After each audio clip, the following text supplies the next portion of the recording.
Now, the one nice thing about having this smaller head unit is the big head unit will take up all this space and you really have to fight for space. The nice thing is with a smaller head unit, you have a lot more space behind and underneath this to be able to work with. So this is the end that's going to go into the back of the head unit like this with the collar open. It's going to go in and the collar is going to close. But you want to take this opportunity to really take all this cabling and tuck it down and get it out of the way. So tuck that big new block plug that's back there, tuck it down and low as far as you can. Now, one thing I want to point out here really quickly. On this adapter cable, you notice that there is a plug that says audio in, audio out right here. See it? And it's that male and female cable.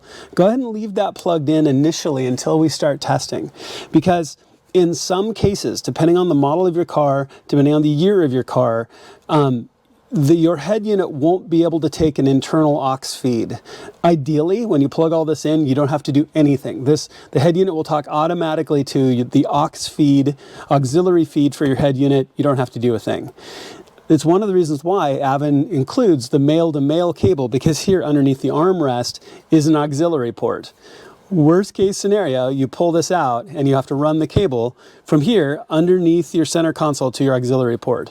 But in most cases, you don't have to do that. Just in a few rare cases, you do. So this is what I'm talking about if we need to do that. It's this cable right here. But hopefully, you don't have to, okay? So just make sure everything tucks behind really nice and cleanly as you start to do this, because some of the biggest challenges of this, and see where the plug fits in really nicely, and you can feel the collar close really nicely, that means that it's all lined up and nice.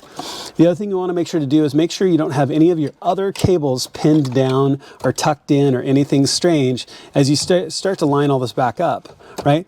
You can see already, it's run into something, right? You can see where it just doesn't want to slide back into place. It's that big block plug.